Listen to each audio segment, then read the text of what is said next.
G'day battlers, and today we're going to be jumping into a brand new cup, the Holiday Cup. So we're going to be going through what you need to bring, what you need to start powering up now, whether there's any sort of level 50 considerations you might want to be making between now and then. But before we get into that, don't forget to subscribe for plenty more PvP action coming soon. And if you do want to skip to any particular section in the video, there'll be timestamps through the progress bar that you can click. But with that all said, let's jump into it.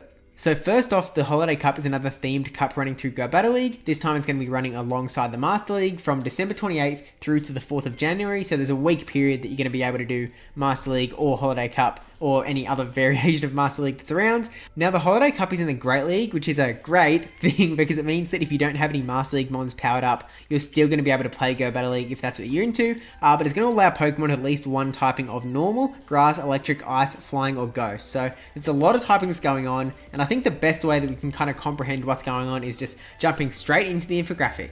And so here we are, the Holiday Cup Meta Simplified infographic. You can see we've got 7 groups here. Along the top we have the electric types, followed by Alolan and Marowak, and the brand new edition of Diggersby, fresh into the cup. We'll talk about that in a little bit though. And then along the bottom we've also got Vigoroth, followed by the duo of Wigglytuff and Frostlass, which I'm going to tentatively call the anti-Altaria group.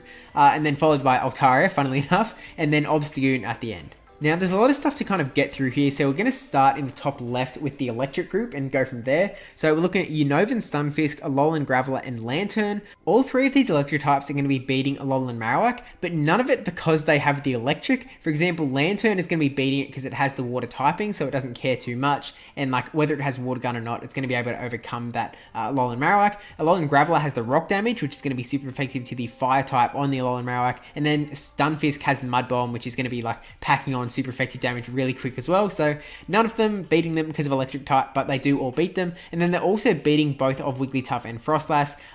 There are no more arrows coming out of that group, but it's not the end of the story. But first I'll just say that they are going to lose to Diggersby because it's got some ground type going on, and they're also all losing to Vigoroth just because Vigoroth is kind of just a big deal. It can do a lot of damage really quickly with like really quick counters, body slams, and it's got Bulldoze as well, which is going to be super effective to those electric types. But you'll see that there's no arrow between the electric group and Altaria or Obstagoon. So that's because it's a little bit back and forth. So Alolan Graveler will beat Altaria and lose to Obstagoon, whereas the other 2 are going to be beating Obstagoon but losing to Altaria. So I mean, both of them have the same amount of wins on this graphic. It's just whether you need more Altaria coverage or whether you need more Obstagoon coverage on your kind of line of 3. I'm thinking that Altaria coverage is probably going to be the big thing because like even though we're not up to it yet, you can see that there's 4 arrows coming out of there. It looks pretty deadly, but yeah, that's the basic deal with the electric type. So moving on to Alolan and Marowak, you can see that again they're losing to the electric types because of their other typings going on. They're going to beat Vigoroth, although it is a bit of a close deal and kind of depends a little bit on like where Bulldoze is landed and whatnot.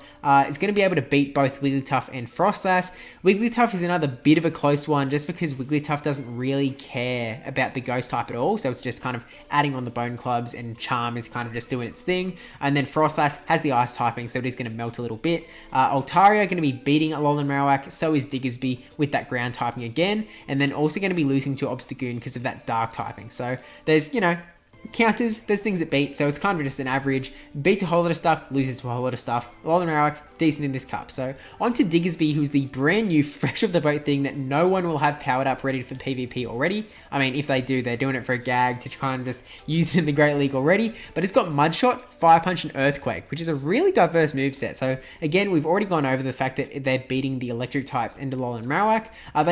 He's going to lose to Vigoroth as well as Altaria as well as Obstagoon. So like not super good, but again, there is no arrow between Diggersby and the Frostlass Wigglytuff combo. Diggersby is able to beat Wigglytuff, but is going to lose to Frostlass just because the ice damage is doing a lot. The avalanches are coming pretty fast as well. I'm a little surprised that Fire Punch isn't able to overcome it, but that's just how it is in the one shield, I guess. But moving back down to the bottom left, I really need to work out this direction thing.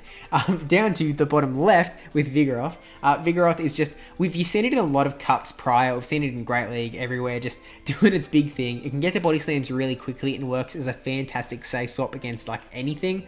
But in this cup, it's going to be beating electric types, as we said before. It's also going to be beating the Diggersby, and then it's going to be losing to Alolan and Marowak because of that ghost typing, losing to Wigglytuff and Frostlass. It's just not really able to overcome those two, especially with Wigglytuff with Charm. Although actually, Vigoroth versus Wigglytuff is one that can flip with a bit of a safe swap, like energy advantage. Then Vigoroth also going to be losing to Altaria and going to be able to beat the Obstagoon, because Obstagoon is going to be taking super effective damage from that counter, or double super effective, because it's got dark and normal, whereas the counters to Vigoroth are only going to be doing 1 time super effective damage. So both of them suck at versing each other, but Obstagoon sucks even worse. So do with that where you will. Now, moving along to the anti-Altaria duo, Wigglytuff and Frostlass, we've already gone over that they lose to the electric types, they lose to Alolan and Marowak.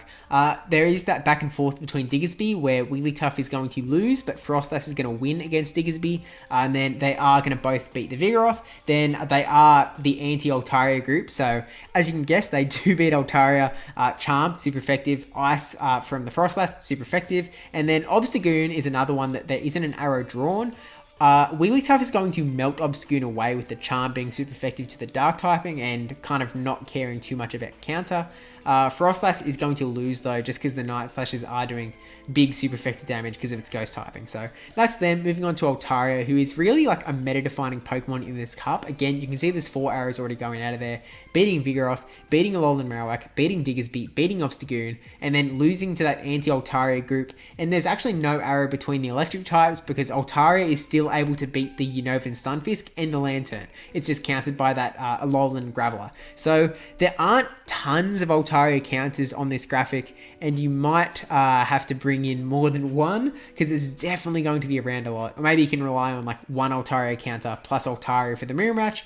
I'll just have to kind of see how the meta develops when it picks up. But moving on to Obstagoon though, is going to lose to that Altaria meta-defining pick, but he's going to be able to get out wins against the Frostlass, as we said before, the Alolan Marowak, Diggersby, and then it's going to lose to the Vigoroth, lose to the Wigglytuff of the anti-Altaria duo, and then, actually I didn't mention the electric types are also a bit of a back and forth, because again, the Alolan Graveler is going to lose to Obstagoon, but Obstagoon is going to then lose to the Lantern and the Unova and Stunfisk. So that's kind of the meta in a nutshell, and my handcrafted logo in the top left. Now, I also mentioned at the start, there is kind of one level 50 consideration that's like on the PvPoke rankings, and that is Diggersby. So on PvPoke, Diggersby is like super high on the rankings, like way higher than level 40 Diggersby, or the non-level 50 Diggersby, but I'm not really sure why, because while the level 50 Diggersby is going to be better in the matchups, it's not actually going to flip any of these matchups on the graphic. It's basically going to keep all its matchups, so it's kind of running the exact same. So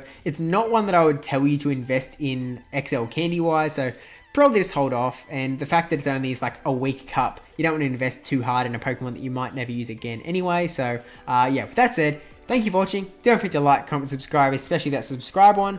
We are doing daily content this month for Stevemas, so yeah, definitely subscribe for that if you haven't already.